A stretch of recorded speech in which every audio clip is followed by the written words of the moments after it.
तो नमस्कार साथियों, आज के इस स्पेशल वीडियो में हम सभी बात करेंगे बहुत ही महत्वपूर्ण आसन के बारे में, जिस आसन का नाम है योग मुद्रासन। योग मुद्रासन क्या होता है, इसको करने की विधि क्या है, मेथड क्या है, इसको करने से क्या क्या लाभ होते हैं, क्या क्या बेनिफिट्स मिलते हैं, उन सभी बातों को मैं आप सभी को इस वीडियो में बतलाऊंगा। तो मेरे दोस्त, ऐसा कहा जाता है कि यदि आप प्रतिदिन योग करेंगे तो जीवन भर यानी सदा आप निरोगी रहेंगे, यानी रोगों से मुक्त रहेंगे।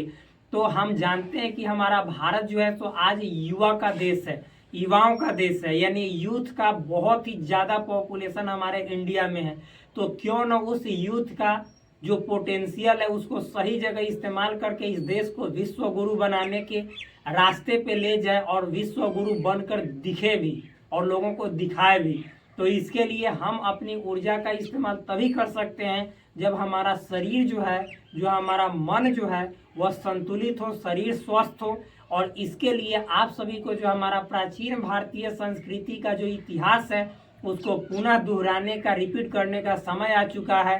तभी हम अपने इस यूथ के सही पोटेंशियल को इस्तेमाल कर पाएंगे। इसके लिए आपको जो योग का कल्चर है, जो योग की संस्कृति है, उसको अपने जीवन में सभी युवाओं को, सभी बच्चों को अपनाकर और अपने अंदर की जो क्षमता है उसका सही इस्तेमाल करके तब इस देश को विश्व गुरु के रास्ते पे हम लोग ले जा सकते हैं। तो मेरे दोस्त, चलिए हम शुरू करते हैं। योग मुद्रासन कैसे किया जाता है आज देखेंगे इसी वीडियो में। तो इसके लिए मैं आप सभी को जिस पुस्तक का सहारा लेता हूं उसका नाम है संपूर्ण योग विद्या, जो कि राजीव जैन त्रिलोक जी द्वारा लिखित है। ये योग की एक बहुत ही सुंदर पुस्तक है जिसमें आपको योग से संबंधित A to Z इंफॉर्मेशन इसमें दिया गया है। ये फट चुका है, मैं इसको सही से साट लूंगा मेरे दोस्त। और ये जो नीचे आप देख रहे हैं ये श्रीमद् भागवत गीता है। ये श्रीमद् भागवत गीता इसलिए है, ये आध्यात्मिकता की ओर ले जाएगा और ये आपके बॉडी को, आपके मन को ये सही दिशा में ले जाकर और शारीरिक रूप से और मानसिक रूप से दोनों तरीके से आपको हमेशा हेल्दी बनाए रखेगा।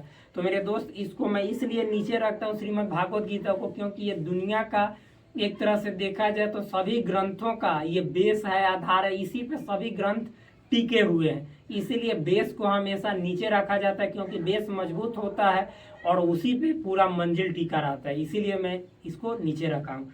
तो मेरे दोस्त, मैं आपको इसी से पढ़ के बतलाता हूँ। ऐसे मैं चाहूँ तो बिना पढ़े हुए भी एक एक इन्फॉर्मेशन आपको शेयर कर सकता हूँ, लेकिन हाँ, पढ़ने से क्या होता है कि सामने वाला को ऐसा प्रतीत होता है, ऐसा भरोसा होता है कि जो बतलाया जा रहा है वो 100% सत्य बतलाया जा रहा है।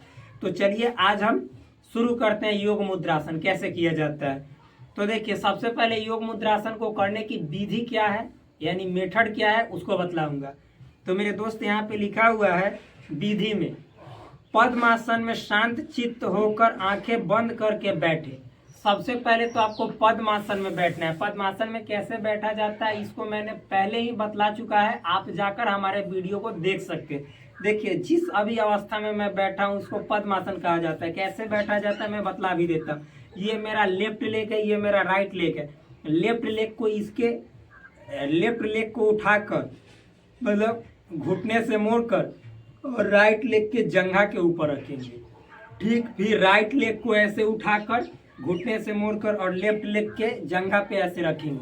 तो इस तरह से, तो ये एक तरीका है। और फिर दूसरा तरीका है मेरे दोस्त, पहले देखिए, पहले हम लेफ्ट लेग को रखे थे, तो यहाँ पे आप पहले राइट लेग को ऐसे लेफ्ट जंघाओं के ऊपर रखेंगे, फिर लेफ्ट लेग को घुटनों से मोड़कर राइट जंघाओं के ऊपर रखेंगे। इन दो तरीकों से पद्मासन में बैठा जाता है। और जितना आप इस तरीके से यदि 10 मिनट बैठते हैं तो फिर पहले वाला तरीका से भी 10 मिनट बैठना अनिवार्य है, क्योंकि दोनों तरीकों से बैठने से हमारे शरीर का समान रूप से विकास होता है। ये इंपॉर्टेंट बातें मैंने पहले ही बतलाया है, जाकर आप देख सकते हैं। अब देखिए, तो ये पद्मासन है। अब मेरे दोस्त, अगला बात लिखा हुआ है, प्रारंभिक अवस्था में दोनों हाथों को पीठ के पीछे ले जाए एवं दोनों हाथों की कलाई को पकड़े। आप देखिए, ये मेरा दो हाथ है, आप तो देख ही रहे हैं। तो इन दोनों हाथों को ऐसे पीछे ले जाना है और एक दूसरे से कलाई को पकड़ना है। देखिए, मैं आपको दिखलाता हूँ कैसे।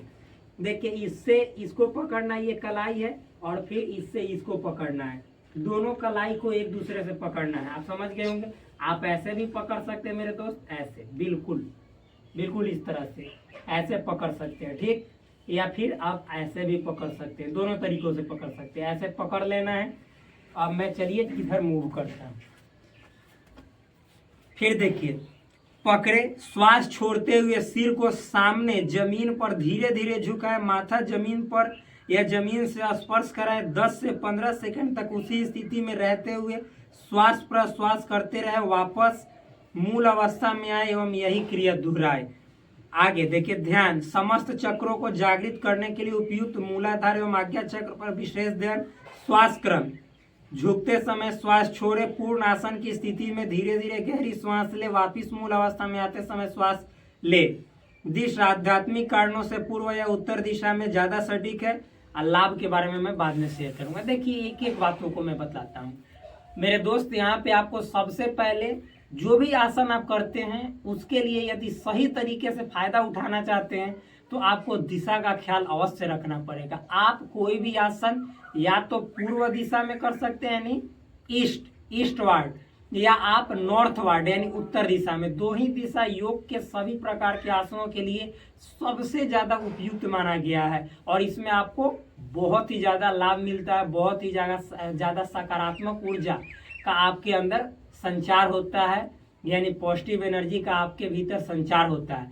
तो ये दिशा जान गए मेरे दोस्त। इस आसन को, योग मुद्रासन को करते समय श्वास के यदि बारे में बात करें तो जब हम नीचे झुकेंगे और अपने माथा को इस धरती में स्पर्श करेंगे तो श्वास छोड़ना है। नीचे झुकते समय श्वास छोड़ना है और हाँ, उस अवस्था में 10 से 15 सेकंड तक रुकना है उसी अवस्था में।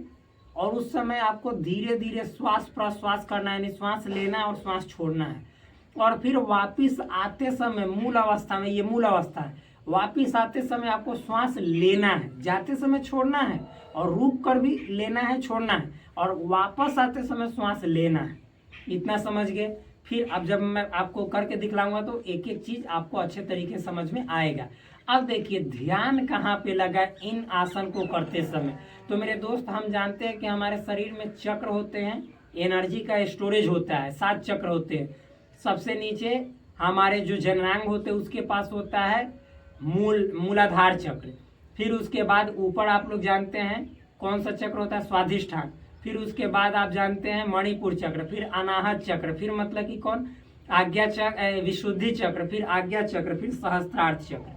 तो आप लोग जानते ही हैं। तो यहाँ पे आपको समस्त चक्रों पे ध्यान लगाना, लेकिन विशेष रूप से यहाँ पे बोला जा रहा है कि मूलाधार एवं आज्ञा चक्र पे। आज्ञा चक्र आपका यहाँ है, मूलाधार आपका यहाँ जननांग के पास है। तो मेरे दोस्त, इन सभी बातों को समझ गए अच्छे तरीके से। अब चलिए मैं आपको करके दिखाता हूँ। श्वास आपको यहाँ पे छोड़कर तब जाना है।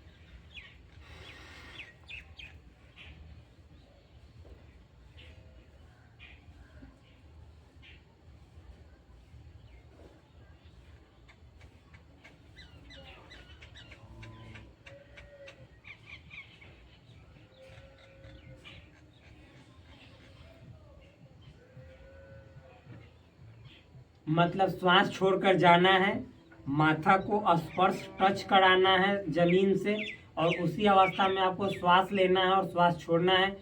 10 से 15 सेकंड तक रुकना है और वापिस आते समय श्वास लेना है। फिर इस क्रिया को आपको रिपीट करना है। ऐसा आप मतलब कम से कम 5 से लेकर 10 बार करें। फिर पैर बदल कर भी 5 से लेकर 10 बार अवश्य करें। तो चलिए मैं फिर से करता हूँ। श्वास छोड़कर जाना है।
बिल्कुल इस प्रकार से। तो अब देखिए पैर को मैंने, देखिए ये मेरा लेफ्ट लेग है, इसको ऊपर रखा था। अब क्या करेंगे कि इसको नीचे रखेंगे और फिर इसको ऊपर, और फिर अपने हाथों को, दोनों हाथों को ऐसे कलाई मतलब कि पीछे ले जाकर पकड़ेंगे और फिर उसी प्रकार से श्वास छोड़कर नीचे जाना है। 10 से 15 सेकंड तक रुकना है, श्वास लेना है, छोड़ना है और वापस मूल अवस्था में आते समय श्वास लेना है। इस क्रिया को हम लोग 10 से मतलब कि 15 बार, 5 से 10 बार करेंगे। 10 से 15 बार आप जब आप अभ्यस्त हो जाए तो 10 से 15 बार भी करें। और इसको करने से आपको क्या क्या लाभ होंगे वो सभी लाभ मैं आपको इसी पुस्तक से शेयर करता हूँ।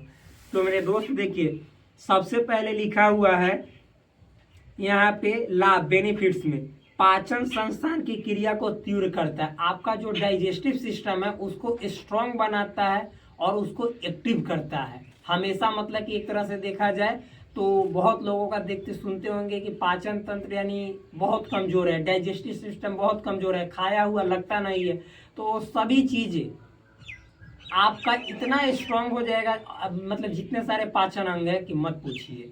आगे देखिए, कोष्ठबद्धता दूर होता है या दूर करता है, फेफड़ों का संकुचन भी ठीक करता है। फेफड़ा का यदि संकुचन हो गया या आपका फेफड़ा सही से कार्य नहीं करता है, श्वास सही से ले नहीं पाते हैं, तो इसको यह ठीक करता है। कौन? ये आसन, योग मुद्रासन। और फिर कोष्ठबद्धता दूर करता है। कोष्ठबद्धता कहने का मतलब है कि फेफड़ा से रिलेटेड है मेरे दोस्त। तो जैसे कोष्ठबद्धता मतलब जो फेफड़ा का नली है वो मतलब बंद होने के कगार पे है। बंद होने के कगार कहने का मतलब संकुचित होना, तो उसको ठीक करता है। आगे देखिए, आध्यात्मिकता में लाभ पहुंचाता है और स्पिरिचुअलिटी यानी आध्यात्मिकता में आपको बहुत ही ज्यादा फायदा पहुंचाता है। आप यदि आध्यात्मिक मतलब कि राहों पे चल रहे हैं, मार्गों पे चल रहे हैं, ब्रह्मचर्य का पालन कर रहे हैं, तो उसमें बहुत ही ज्यादा सहायक होता है योग मुद्रासन। आगे देखिए लिखा हुआ मेरुदंड को पूर्ण लाभ मिलता है। आपका ये जो स्पाइनल कॉर्ड है, मेरुदंड है, इसको ये बहुत ज्यादा लाभ यानी बेनिफिट्स पहुंचाता है।